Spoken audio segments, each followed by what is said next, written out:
Hello and welcome. You can see on your screen, you've reached the informational webinar in the upcoming program here at Columbia Business School Executive Education. This program is entitled Customer Experience Strategy Online. Here together today, we're going to be touching on two key themes about this program as you learn more about what's in store for your learning journey. We're going to touch on what is in the curriculum. So what is that? What are the learning objectives? Who has this program been designed for? And what can you expect out of the learning? The second thing we're going to touch on here today is how is that learning delivered? So how is the curriculum delivered to ensure that you have the very best experience possible?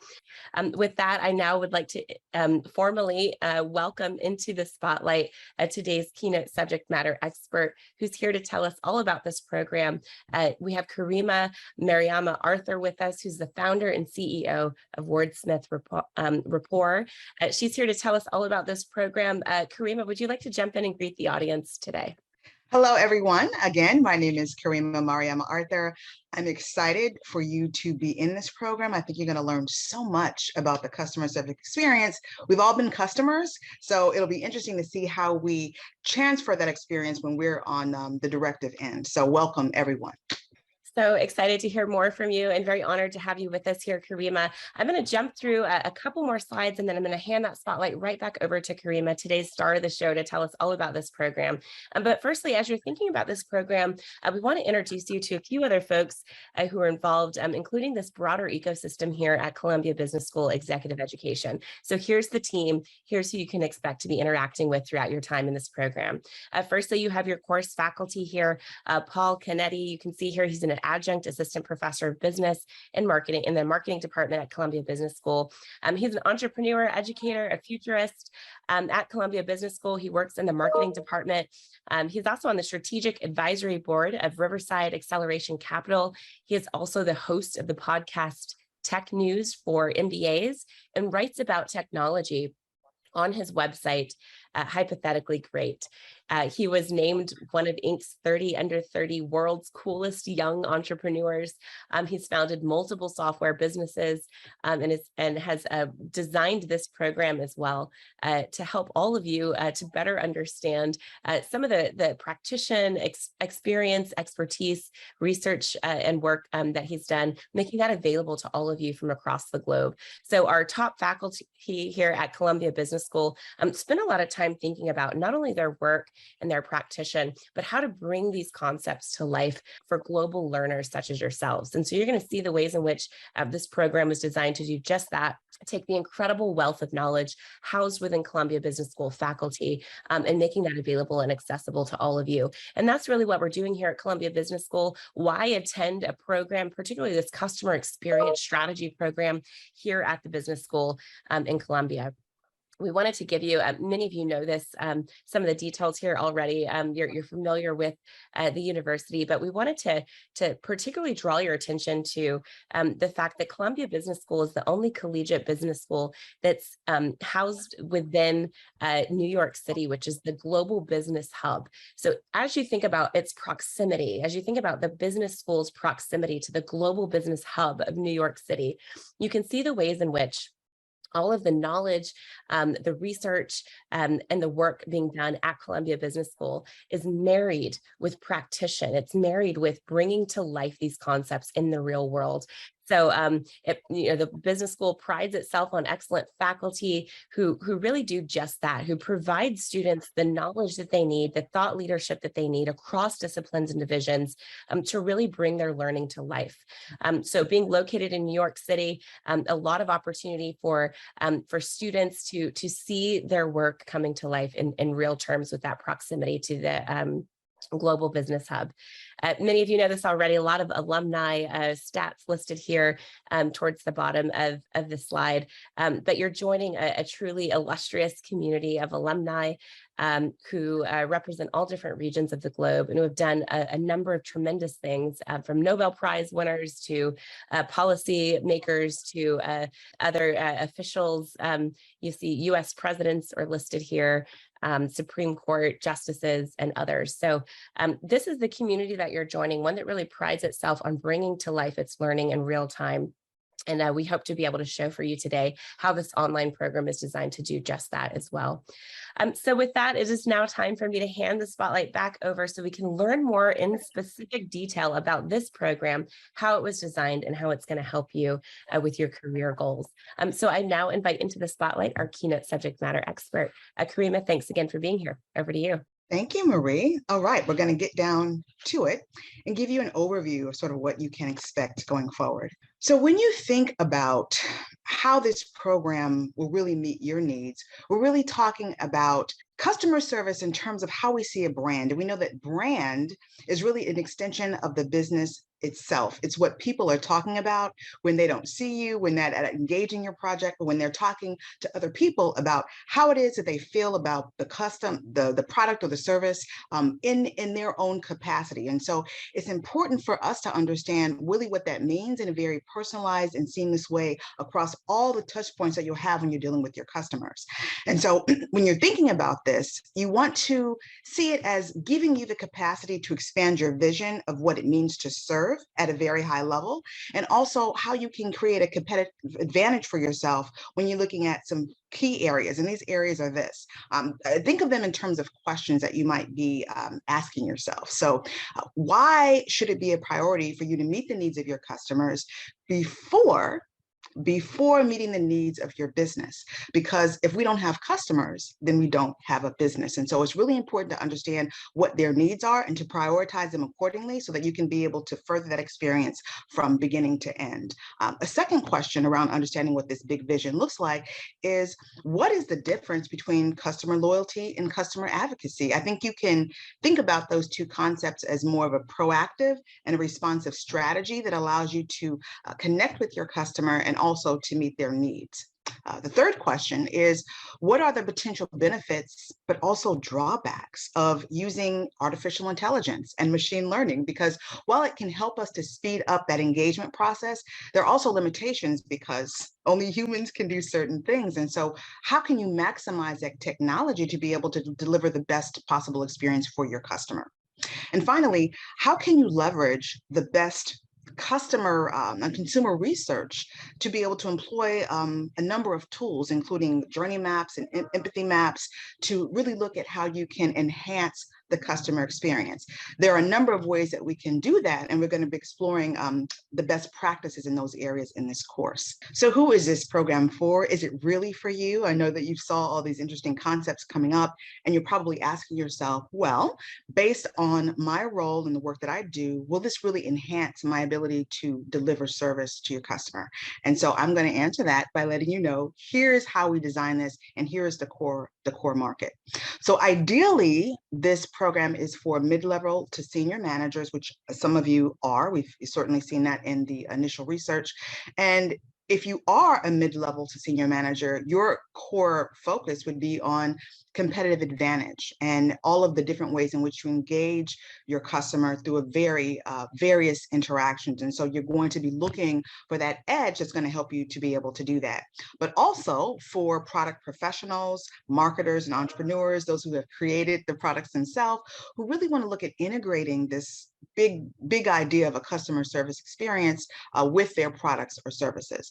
Some of those roles may look like, and you may see even your titles here, from a customer service manager all the way down to a product marketing manager, but including the product owner themselves or the service owner, organization founder or co-founder. So as you look at these different roles in terms of management, you can see why, because at the departmental level, we're really focusing on what we can do to capture the best possible experience for the customer before we actually engage them, but also to maintain that relationship and making sure that we can keep them in the fold. Some of the key takeaways that we want you to think about and how you'll be able to expand across the panoply of your skills in your role are these.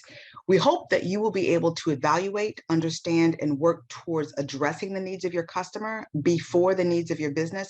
And I think that's something that's really critical, again, because without having our clients, we don't have a business. And so we want to make sure that we are meeting those needs, but also being sensitive on an ongoing basis to listening and tuning into maybe some areas where we're not doing as well as we thought we were, to checking the metrics and understanding, what that means, looking at the data, but also gleaning insights from that data to develop develop better programs and processes and communication in the future. To use both qualitative and quantitative research tools to be able to draw out that data and use that to be able to give us insights about what we can hope to do for customers and to elevate our brand experience. Because as I said, brand is really an experience itself. When you think about the brands that you love and the brands that you are attracted to, there are certain things that the brands, or certain ways that the brands make you feel, and there are certain things that the brands deliver for you in terms of what you're looking for in your life, both personally and professionally. And so when you think about that, when you're at the directive end of that, you want to make sure that you are tuning into and highly attuned to what the customer needs. And that will just make the experience better for everyone involved. And it is an ongoing iterative process that is learning for everyone who's involved in the spectrum. Also, to evaluate the customer experience from the customer's point of view, we think of that as a more empathetic view, because we want to make sure that we are experiencing our brand or product through their eyes and their experience, not just from all of the research that we thought that would make this the best product or experience, because sometimes there are touch points or there are a little bit of nuance that we don't see because we're not in their shoes. So we want to be able to put that lens on so we can deliver the best possible experience. Also, to leverage research techniques that really look at how you can drive consumer needs. There are some products and services that we all have come to know, but didn't even know they existed, or didn't even know that maybe there was a gap for something that we needed had we not been introduced to this product. So how do we look at what those needs are and integrate them in such a way that we can direct them to the specific market that needs them? Also, to employ different sorts of tools. I talked a little bit about them before, but there's certain kind of maps that really guide you through the customer service experience. Specifically, we look at decision making and how to improve the customer service experience, because really the buying experience is really based on the series of decisions and insights and touch points, and what does that look like, in real terms. We also want you to be able to recognize the value of the customer service experience using technology, because again, tech disruptions has really disrupted so many industries, including my own. My background as an attorney, I've seen how that has really changed the game when it comes to our interfacing what we do with the government, interfacing what we do with big corporations, and just being able to speed up the process. But again, as I mentioned earlier, there are limitations. The human factor certainly comes in. Certainly, there's a critical thinking aspect that comes in that machines at this point are just not necessarily capable of doing, but they're wonderful with data. So how can we maximize that scope to be able to enhance everything we do when we're looking at our customers? Now we're going to get into the modules. I'll take you through all of the six modules so that you can see maybe what exactly you would expect and what you're going to get, and what will be the focus points of each of the sessions you'll be having over the course of 6 weeks. The first module will open up to the customer experience strategy itself and looking at the role of the customer experience design, because when we are sort of planning for this big engagement with our customers, it's not as easy as just rolling out a product and hoping that they will come. We have to be a little more intentional than that. And so what we're going to highlight in this particular module is the understanding of the fundamentals of the customer experience. And they exist on a spectrum from before we capture the actual customer, collecting all the data and insights and what we hope that the product or service will do to enhance or improve your life or personal experience. What does that look like? And so there are some key fundamentals that we want to make clear that you understand no matter what your industry is. These are the fundamentals that you'll need to take with you that will build upon the panoply of that skill set. Also, we'll look at the importance of the customer experience design, because even if we have one particular product, there may be certain markets or submarkets and segments that would benefit from one way or another, or maybe even from bundling certain products or services. So what does that look like, especially across the different kind of interaction we would have with the different customers that we have? The evolution of the customer experience, because it's not something that is just sort of one-dimensional. There are various kinds of interactions and certain dynamics that happen once we've captured a customer. And how do we maximize that experience for them? Are we opening communication channels? Are we able to interface with them in a way that makes sense? And is there ongoing capacity for us to do that? So we need to understand that so that we can capture them for the long term. And then finally, developing a big vision of what the customer service experience means to both us and the customer, because that's a critical component of the overall design. We want to make sure that is a focal point for the long term. Module 2 will dig a little bit deeper and create a little bit of nuance, because as we looked at this sort of strategy, now we're going to talk about superior customer service, because we don't want you to be just like any other vanilla customer when we're looking at who we're bringing into the fold. And as a deliverer of that experience, we want to make sure that we've raised the bar on what customers can come to expect. And we want you to be able to take that into your organization so that you can maximize that impact. So part of that process will be explaining what a better customer service experience means. Obviously, it's going to be differentiated from, open the door, give them the product and they will come, understanding what they need, understanding the communication process and how that is enhanced, and how to listen in and tune in so that you can give them more of what they need and probably less of what they don't need. Also, to be able to clearly articulate the differences between customer loyalty and advocacy. Before I spoke about that of being more of a proactive and a responsive component to this interaction, because again, there are certain things that we can think about in advance, and we should think about in advance to plan for the best and robust possible experience.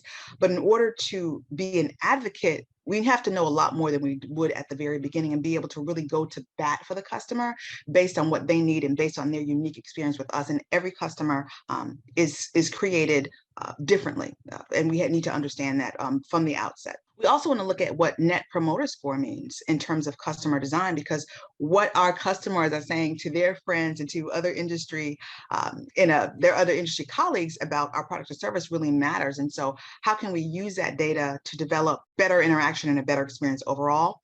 And finally, to look at those differentiators in terms of our brands and products and the competition that will really help us to keep our customers where we are with us by delivering on the promise of results. In module 3, we're going to introduce understanding customers, but that has 2 parts. So in part 1, we're going to talk about some of the common biases that purchases are based on and that influence consumer behavior. We know that sometimes certain segments of the population can think certain ways about products and services, and that influences their desire to either be drawn towards something or repulsed away from a product. And understanding that is going to help us develop the narratives and even the design around some products or services to make sure that they are meeting the marks and avoiding the other ones.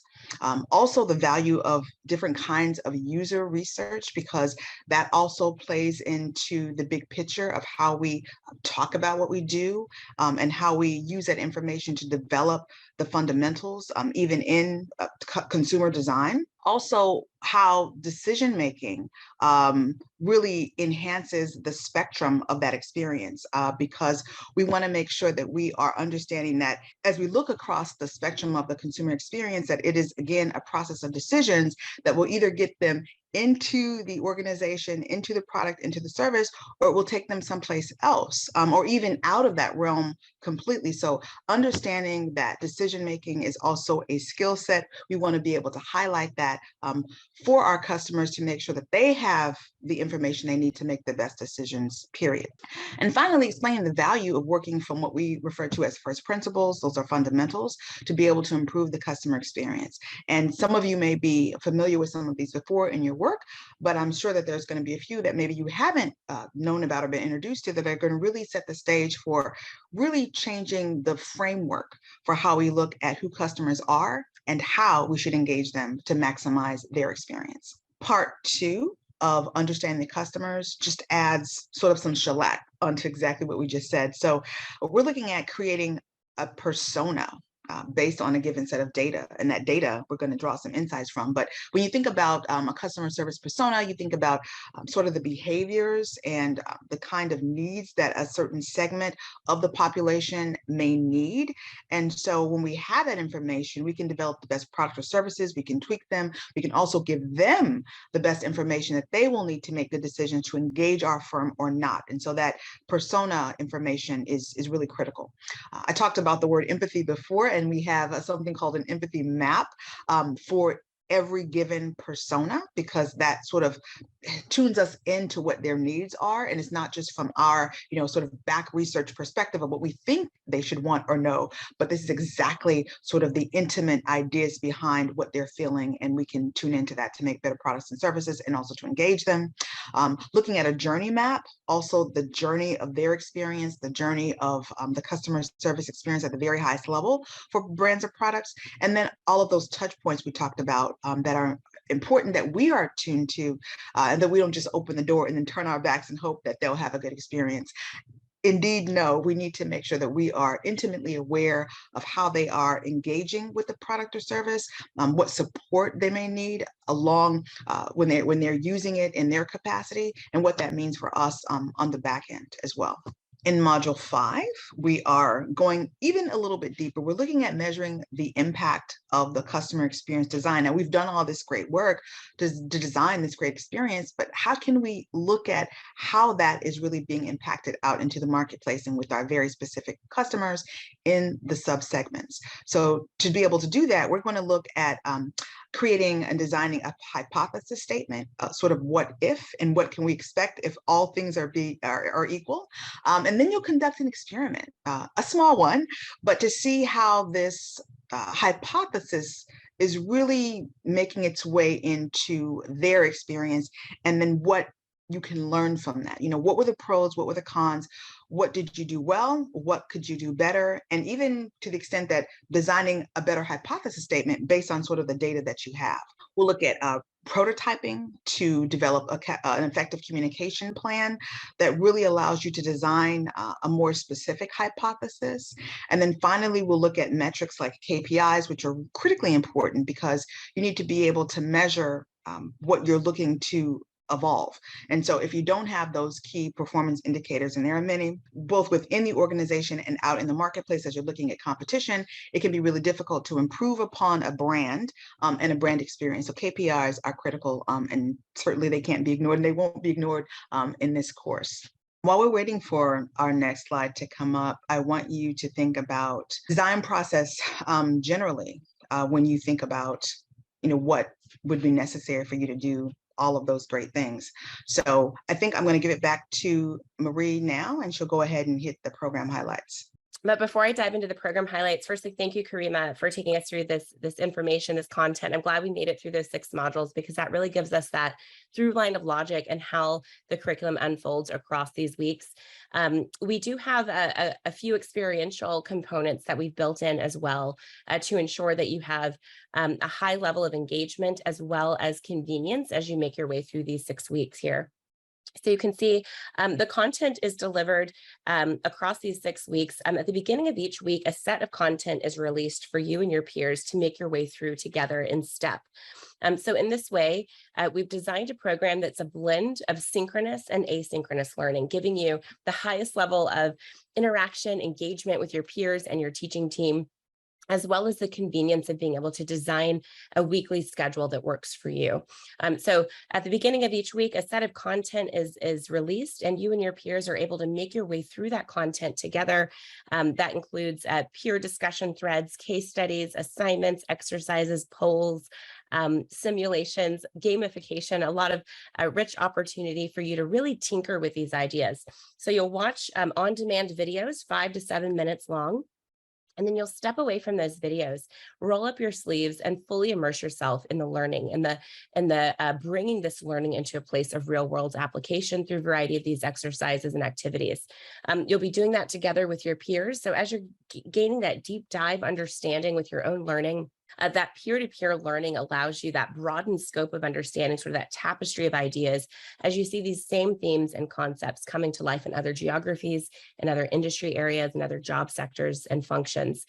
So it gives you an expansive understanding of these core concepts that we cover here in the program.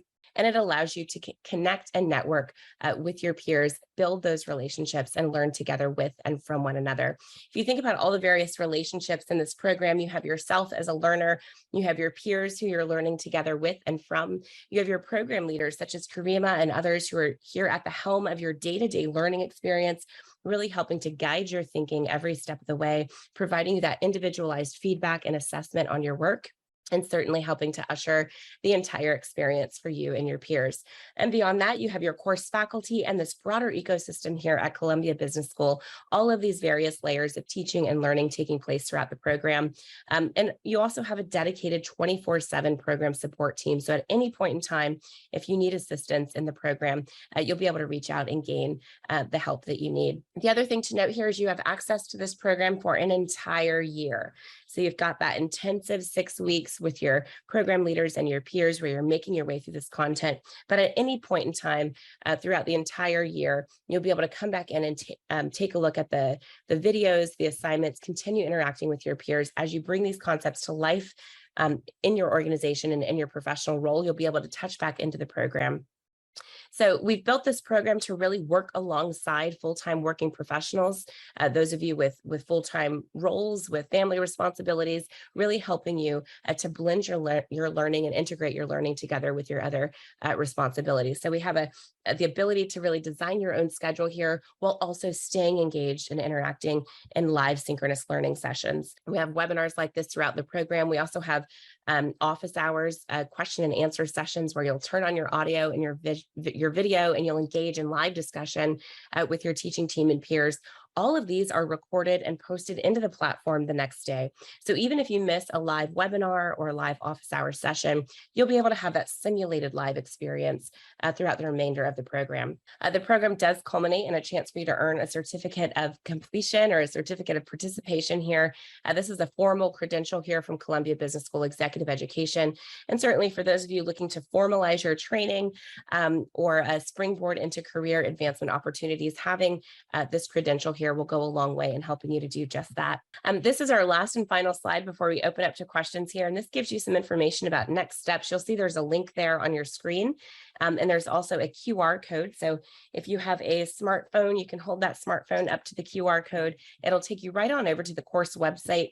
You can also grab the link in the chat box. If you open your chat, you'll see our host here, Ankit, has posted that link for us there at the bottom of the chat. You can grab that link right out of your chat box, and it's going to take you over to the course website. Once you're on the course website, you'll have an opportunity to do three things. Firstly, you can download the full course brochure, and this gives you all of the details we've described here today and more. It's beautifully designed and gives you that comprehensive understanding of this program. The second thing you'll be able to do is schedule a one-on-one appointment with a program advisor. We talk a lot about relationships in this program, and certainly once the program begins, you're going to be building relationships with your peers, your teaching team, your faculty, but we want to make sure that that high level of support and engagement begins right here, right now with today's session. You're going to have questions that arise related to course policy. How do I earn the certificate of completion? What happens if I'm late with an assignment? You might have questions related to the logistics of the program. Is there another run of the program in the future? I might not be able to join this one. What's the next run? Or you might be wondering, when are those live faculty webinars? I want to get them on my calendar and make sure I can be there for them. Your advisor will be able to walk you through all of those details. And of course, the registration and enrollment process, you're getting your application in now. You might have questions about special group enrollment pricing, flexible and transparent payment options. Your advisor will be able to walk you through any of those discounts that might be available and other options to help finance your education. So your advisors are going to help you with those logistical, course policy, and registration questions. You can get connected directly with an advisor on the course website. We use an app we call Calendly.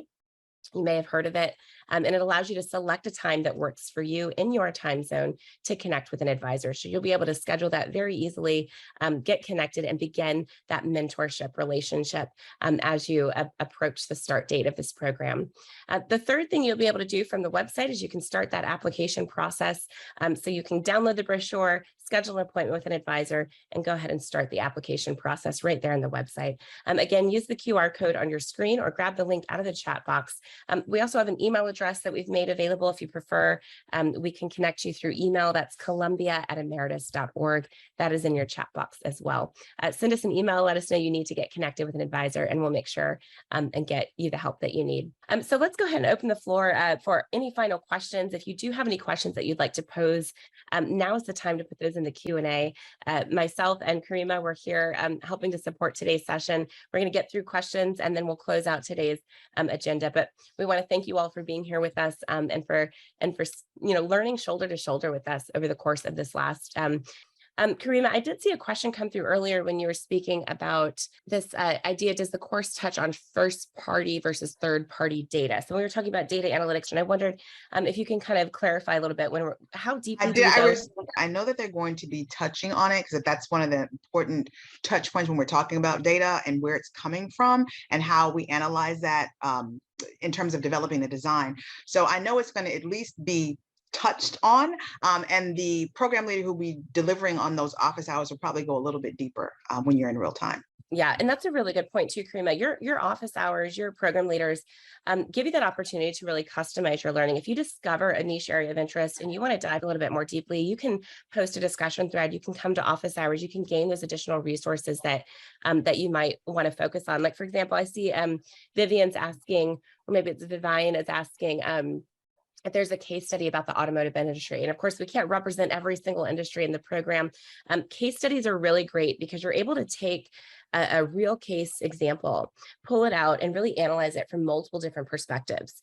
And what you derive from that analysis, the challenges, what worked well, what some of those overarching themes were, you can apply those frameworks, those methodologies to multiple different environments, multiple different industries, multiple different challenges. So we might not be diving particularly into the automotive industry, but what you're going to be deriving out of our case study analysis, you're going to be able to apply in an industry agnostic way. Karima, would you agree with that as you think about the case studies that we dive into in the program? Yeah, absolutely. And one of the things I love about the way that this program provides interaction for you all in the discussion areas is all of you are coming from different industries.